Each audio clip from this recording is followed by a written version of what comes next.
할렐루야. 하나님께 영광 돌립니다. 여러분 모두를 축복합니다. 오늘도 분명 여호와 이레입니다. 하나님께서 우리와 반드시 함께 하실 것을 믿습니다. 주님을 의지하고 이 말씀을 통해서 다시 한번 우리의 믿음과 우리의 중심이 새로워지는 귀한 시간 되기를 원합니다. 오늘부터 이제 성소 안에 등잔대에 대해서 말씀을 살펴보기를 원합니다. 먼저 기도하겠습니다. 영광과 감사가 하나님께 있습니다. 온 마음으로 하나님을 사랑합니다. 성막론의 말씀들을 열어주시니 감사합니다. 하나님께서 친히 성도들 가운데 함께 하시고 우리는 하나님의 영이 거하시는 성전인 것을 깨우쳐 주시니 감사합니다. 주님과 동행하는 성전된 삶, 몸과 마음이 온전히 세상에서 나와 하나님께 속한 출애굽된 백성, 구원받은 백성으로 삶을 살게 하옵소서. 이제 등잔대로 갑니다. 이 등잔대의 말씀들이 열려지기를 원합니다. 종을 낮추시고 겸손하게 하시고 오직 말씀의 도구로만 쓰임받게 하옵소서. 예수님의 이름으로 사모하며 축복하며 기도합니다. 아멘. 말씀은 출애굽기 25장 31절로 40절, 37장 17절로 24절 두 군데 등잔대에 대해서 나와 있습니다. 꼭 말씀을 묵상하시기 바랍니다. 다 읽지는 않고 우리가 여러분들이 꼭 찾아보시고 오늘은 25장 31절 보세요. 너는 순금으로 등잔대를 쳐 만들되 그 밑판과 줄기와 잔과 꽃받침과 꽃을 한 덩어리로 연결하고 그랬습니다. 간절만 보겠습니다. 자, 여러분 어디에 위치하느냐 한 번 더 평면들을 보면 성막이 이렇게 직사각형으로 되어 있다고 그랬죠. 이 50규빗과 이제 폭은 50규빗 또 길이는 100규빗 이렇게 되어져 있습니다. 동쪽에 문이 하나 있고 구원의 문이죠. 번제단과 물두멍.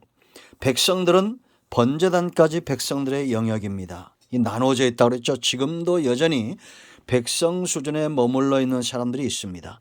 그런가 하면 자기 관리가 되는 물두멍에서 자범죄, 세례라고 그랬죠. 날마다 자기를 쳐서 복종시키는 죄에서 떠나기를 기뻐하는 삶을 말합니다. 이런 자들에게 떡상, 성소가 열려집니다. 성소에는 세 가지 진설병, 떡상이 있었고 우리가 이게 어제까지 살펴봤죠. 그리고 좌측에는 금촛대, 정면에는 금향단, 분향단이 있었습니다. 기도와 향연이 올라가면 지성소의 문이 열리고 언약궤 하나님의 임재 안으로 들어간다. 대제사장에게 영역입니다. 물두멍부터 성소까지는 제사장의 영역. 그러나 대제사장은 이 모든 것을 지나 지성소까지 나아가는 우리 모두가 이와 같은 왕 같은 제사장으로 하나님과 만나는 그런 삶을 살아야 되겠습니다. 그래서 우리가 여러분 신약 시대에는 우리가 하나님과 만난다는 것이 어떤 것인지 성령의 임자심이 어떤 것인지 성도의 삶, 신앙, 하나님께서 성도들을 향한 기대치의 삶이 어떤 것인지 우리가 알 수 있다라는 겁니다. 지금까지 말씀을 잘 듣고 따라오신 분들은 그 속에 사모함이 커질 것입니다. 여러분 단지 우리의 몸만 출입되어 교회 안에 있는 것이 아니라 몸과 마음이 온전히 하나님이 기뻐하는 사람들로 변화되어져 가야 된다라는 겁니다. 이제 여러분 우리가 금촛대의 말씀들을 살펴볼 텐데요. 이 성소 안에 유일한 빛이었다라는 겁니다. 어떻게 생겼냐면 먼저 큰 그림을 보시면 이렇게 되어졌습니다. 정금 등대입니다. 34kg나 되는 금으로 이걸 끊지 않고 하나로 이렇게 쳐서 만들었어요. 7개의 대가 있죠. 그래서 맨 가운데 있는 이 둥치에 있는 이 금촛대를 세상에 비치신 예수님을 이야기하고, 좌우로 세계 6개는 그 빛된 사역을 세상에 감당하는, 그 삶과 사역을 감당하는 성도들을 상징한다, 뭐 이렇게 전통적으로 해석되고 있습니다. 중요한 것은 예수님께서 나는 세상의 빛이다고 분명히 요한복음 8장 12절에 말씀하셨고, 12장 8절에 말씀하셨고, 우리 또한 마태복음 5장 13절로 16절에 너희는 세상의 빛이다라고 분명히 말하고 있다라는 것, 말씀하고 계시다라는 겁니다. 그렇다면 우리가 이렇게 세상의 빛의 사역, 성도의 삶은 세상에서 빛은 어떤 것입니까? 어둠을 몰아내는 권세가 있습니다.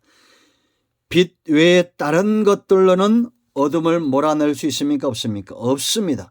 성소 안에 유일한 빛으로 24시간 내내 켜져 있었던 것처럼 성도는 세상에서 마태복음 우리가 잘 안 대로 이 5장 13절로 16절에 있는 대로 빛과 소금의 역할, 이거를 뭐라 했습니까? 착한 행실이다 그랬습니다.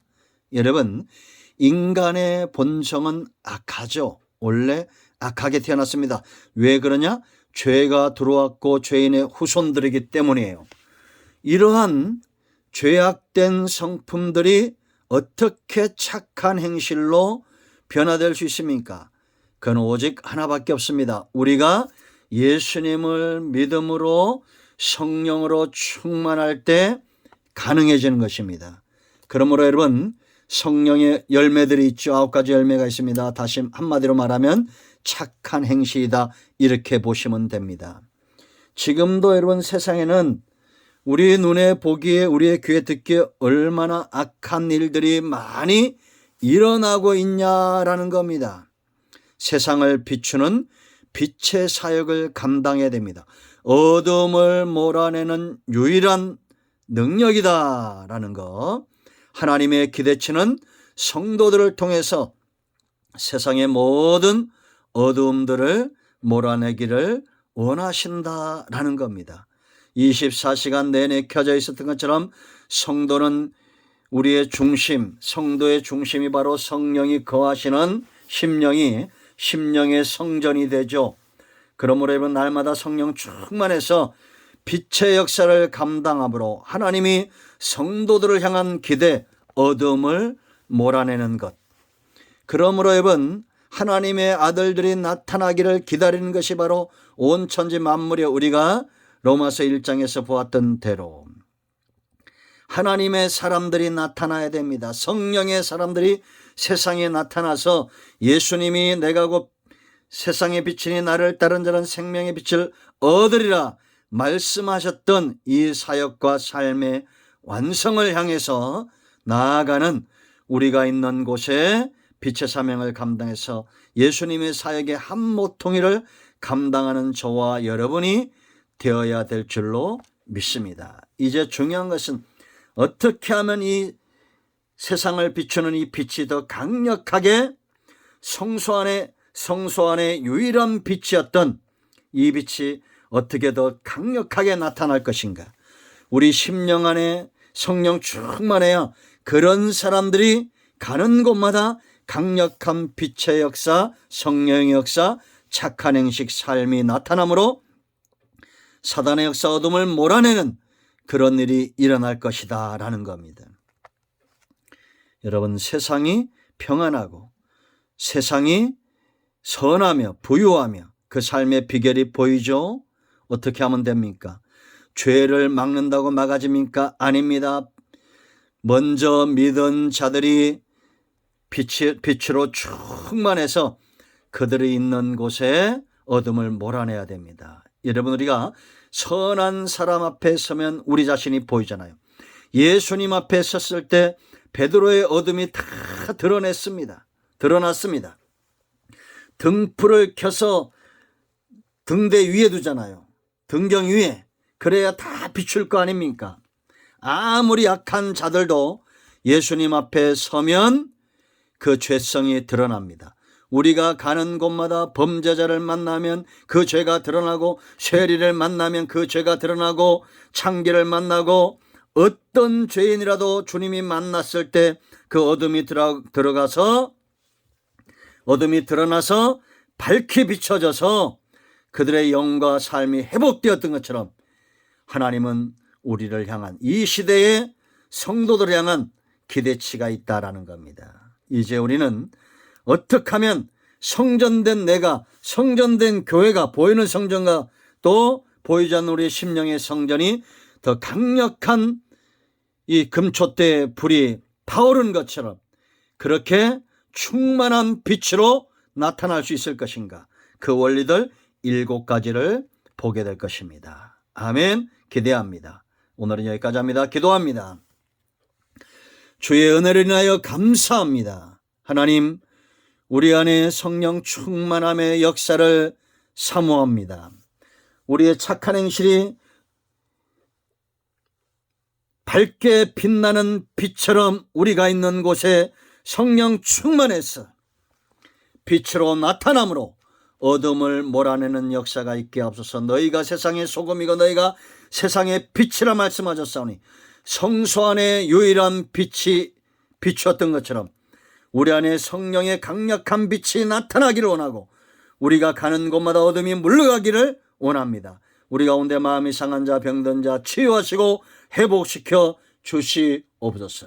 예수님의 이름으로 사모하며 축복하며 치유하며 기도합니다. 아멘. 할렐루야. 응답되었습니다. 여러분 가운데 있는 모든 어둠들은 예수 그리스도의 이름으로 물러갑니다. 아멘.